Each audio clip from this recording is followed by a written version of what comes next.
ఉన్నటువంటి విమర్శలు మనం చూస్తూనే ఉన్నాం. బీఆర్ఎస్ పెద్ద ఎత్తున విమర్శలు చేస్తుంది. ఈ తరుణంలో బనకచర్ల మీద కేసీఆర్ మాట్లాడే అవకాశం క్లియర్గా కనిపిస్తుంది.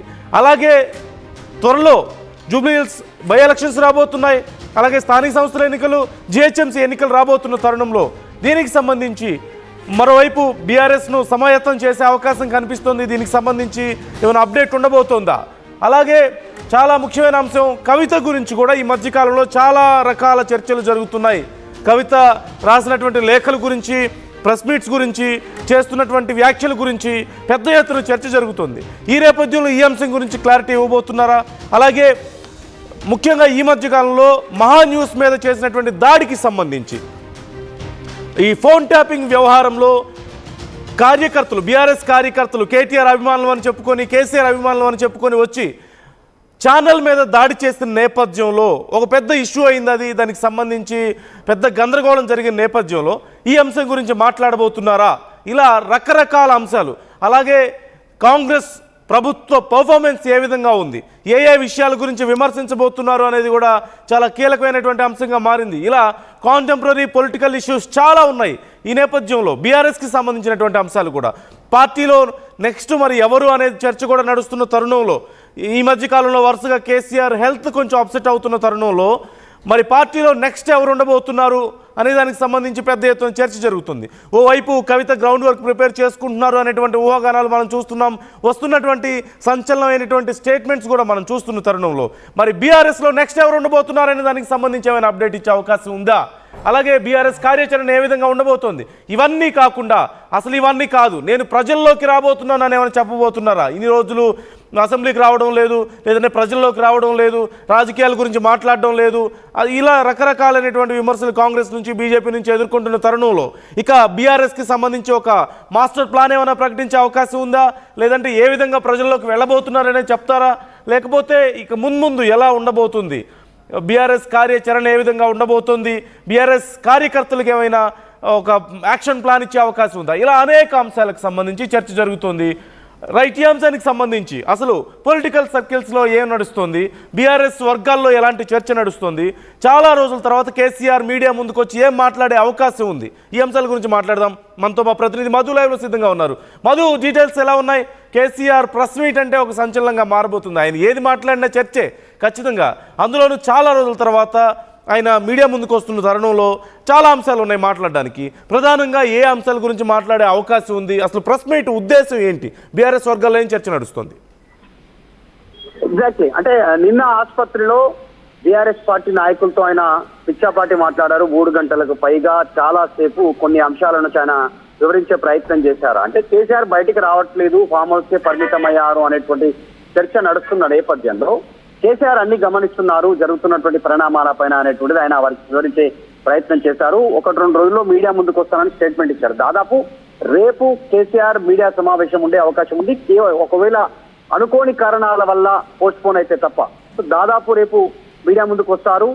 రాష్ట్రంలో ఉన్న పరిస్థితి, ముఖ్యంగా రైతాంగం ఎదుర్కొంటున్నటువంటి సిచ్యువేషన్ పైన కేసీఆర్ మాట్లాడనున్నట్టుగా తెలుస్తా ఉంది. ఇప్పుడే కాదు, ఫ్యూచర్ లో తెలంగాణకు జరగబోయేటువంటి అత్యంత కీలకంగా మారేటువంటి ఆంధ్రప్రదేశ్ చేపట్టబోయేటువంటి ఏదైతే ప్రాజెక్ట్ ఉందో బనకచర్ల ప్రాజెక్ట్, దీని వల్ల జరగబోయే నష్టం గురించి కేసీఆర్ వివరించనున్నట్టుగా తెలుస్తా ఉంది. దీంతో ఇప్పటికే పార్టీ నాయకులతో పాటు హరీష్ రావు కేటీఆర్ తో భేటీ అయ్యారు. కొద్దిసేపటి క్రితం ఆయన ఆల్రెడీ ఆసుపత్రి నుంచి డిశ్చార్జ్ అయ్యి ఇంటికి వచ్చారు. నందనగర్ నివాసంలో ఉంటున్నారు కాబట్టి అక్కడ కూడా కేటీఆర్ మరికొద్ది నాయకులతో భేటీ అయ్యారు. చాలా స్పష్టంగా బనకచర్ల ప్రాజెక్టు పైనే ఆయన మాట్లాడనున్నట్టుగా తెలుస్తా ఉంది. అసలు తెలంగాణ ఉద్యమమే నీళ్ల కోసం జరిగినటువంటి సిచ్యువేషన్. సో ఈ రోజు తెలంగాణ ఎవరి కోసం వచ్చింది? 10 ఏళ్ళు మనం పాలించిన తర్వాత కూడా మళ్ళీ ఆంధ్ర వాళ్ళ బాగు కోసం, ఆంధ్ర వాళ్ళ మేలు కోసం ఈ రోజు ప్రభుత్వాలు నిర్ణయం తీసుకునేటువంటి పరిస్థితి ఉంది. సో ఇప్పుడు ఎగ్జాంపుల్, తెలంగాణలో 10 ఏళ్ళు అధికారంలో ఉన్నాం. 10 ఏళ్లకు సంబంధించినటువంటి విషయంలో అనేక అంశాలను ఇప్పుడున్న కాంగ్రెస్ ప్రభుత్వం ప్రస్తావిస్తా ఉంది. వాటి గురించి ఓకే, ఇక్కడ ఏదో జరిగిందనో, ఇక్కడ ఏదో మనం ఏదో చేశామనో, ఇంకేదో నిర్ణయాలు తప్పనో, పేర్లు మారుస్తామనో, అంతవరకు మీరు చేస్తున్నంత వరకు రాజకీయం వరకు ఓకే. కానీ అసలు బనకచర్ల ప్రాజెక్ట్ లో కూడా కేసీఆర్ ఎందుకు కాంగ్రెస్ కు టార్గెట్ అవుతున్నారు అనేటువంటిది ప్రజలకు కేసీఆర్ వివరించున్నట్టుగా తెలుస్తా ఉంది. అసలు ఆంధ్రప్రదేశ్ లో చంద్రబాబు నాయుడుని కదా టార్గెట్ చేయాల్సింది, కేంద్రాన్ని కదా టార్గెట్ చేయాల్సింది రేవంత్ రెడ్డి.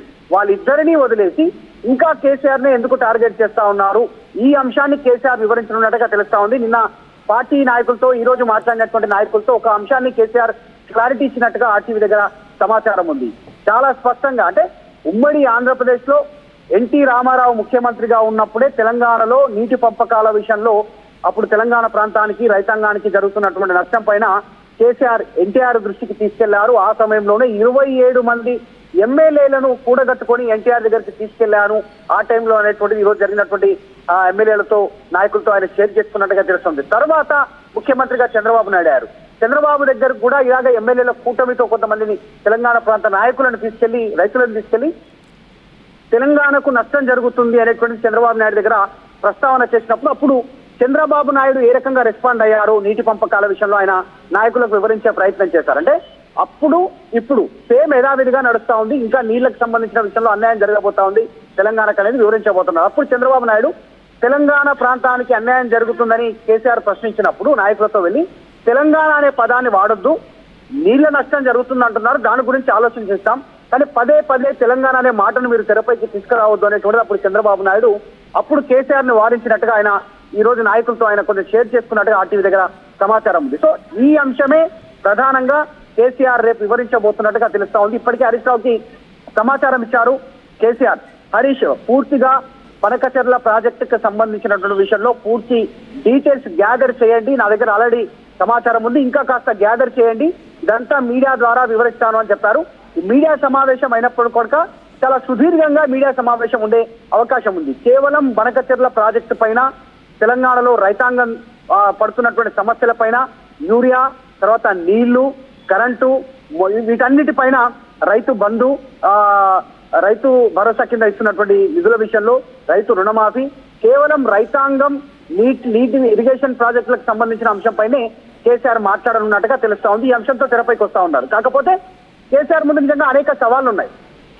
పార్టీలో అంతర్గతంగా జరుగుతున్న కొన్ని అంశాలు, తర్వాత ఫోన్ ట్యాపింగ్ నిజంగానే, తర్వాత దాంతో పాటు పార్టీ సంబంధించినటువంటి కార్యక్రమాలతో ఏ రకంగా ముందుకు వెళ్ళాలి, క్షేత్రస్థాయిలో నెక్స్ట్ పార్టీ ప్లీనరీ, నెక్స్ట్ తదుపరి ఎవరికి అవకాశం ఇవ్వాలి, ప్రతిపక్షాలు విమర్శలు చేస్తున్నట్టు బీసీ వర్కింగ్ ప్రెసిడెంట్, ఇంకా SC working president, ST working president, ఇట్లా అనేక ప్రతిపాదనలు ఉన్నాయి పార్టీలో. ఎందుకంటే ప్రెసిడెంట్ గా కేసీఆర్ ఉన్నారు, వర్కింగ్ ప్రెసిడెంట్ గా కేటీఆర్ ఉన్నారు, కాబట్టి మీరైనా ఇంతవరకు అవకాశం లేదనేటువంటి విమర్శలు చేస్తా ఉన్నారు బీజేపీ, కాంగ్రెస్. సో దానిపైన కూడా క్వశ్చన్ ఫేస్ చేసే అవకాశం ఉంది కేసీఆర్ ఖచ్చితంగా. మీడియా అడిగేటువంటి సిచ్యువేషన్ ఉంది.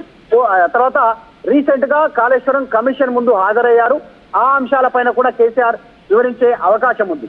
తర్వాత ఇలా ఈ అన్ని అంశాలను ప్రస్తావించే అవకాశం ఉంది. అన్నిటికంటే ముఖ్యంగా చంద్రబాబు నాయుడిని వదిలేసి రేవంత్ రెడ్డి కేసీఆర్ ఎందుకు టార్గెట్ చేస్తున్నాడు అనేటువంటిది కేసీఆర్ వివరించనున్నట్టుగా తెలుస్తా ఉంది.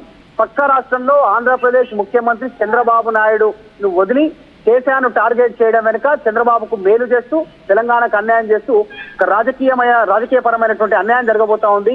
దీంట్లో భవిష్యత్ తరాలు తీవ్ర నష్టపోతాయి తెలంగాణలో అనేటువంటిది ఆయన తెరపైకి తేనున్నట్టుగా తెలుస్తా ఉంది. దాదాపు రేపు మీడియా ముందుకు వచ్చే అవకాశం ఉంది. కొన్ని కారణాల వల్ల ఏమన్నా ఇంకా క్లారిటీ రాలేదు, కానీ ఇంకా కొన్ని కారణాల వల్ల చేంజెస్ ఉంటే చెప్పలేము.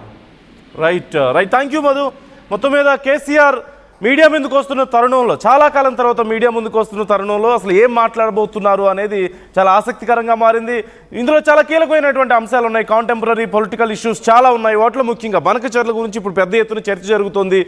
కాంగ్రెస్ అసలు ఏపీ ప్రభుత్వాన్నో లేదంటే చంద్రబాబునో టార్గెట్ చేయకుండా ఈ విషయంలో ఇటు తిరిగి బీఆర్ఎస్ని టార్గెట్ చేస్తుంది. సొంత రాష్ట్రంలో ఉన్నటువంటి పార్టీని టార్గెట్ చేసి ఉపయోగం ఉంది రెండు రాష్ట్రాల మధ్య గొడవ జరుగుతున్నప్పుడు అనే అంశం గురించి ప్రధానంగా మాట్లాడబోతున్నారు. ఇందులో ఎవరిది తప్పు, ఎవరి వైఖరి ఎలా ఉంది, దీనివల్ల తెలంగాణకు ఏం నష్టం జరగబోతుంది అనే అంశం గురించి కేసీఆర్ మాట్లాడే అవకాశం కనిపిస్తుంది. వీటితో పాటుగా ప్రస్తుతం ఉన్నటువంటి పరిస్థితుల గురించి, ముఖ్యంగా పార్టీలో అంతర్గతంగా ఉన్నటువంటి అంశాలకు సంబంధించి ఖచ్చితంగా కొన్ని ప్రశ్నలు ఆయన ఎదుర్కొనే అవకాశం ఉంది. ఆయన హెల్త్కి సంబంధించి కొంత మాట్లాడే అవకాశం ఉందేమో అంటున్నారు.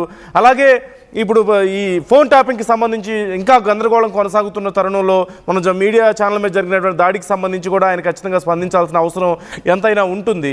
ఇలా అన్ని అంశాలకు సంబంధించి, ముఖ్యంగా కవిత ఈ మధ్యకాలంలో రాసినటువంటి లెటర్స్, వ్యవహార శైలి, కామెంట్స్కి సంబంధించి మాట్లాడే అవకాశం కూడా లేకపోలేదు. ఖచ్చితంగా మీడియా ప్రశ్నిస్తుంది కాబట్టి ఈ అంశాలకు సంబంధించి.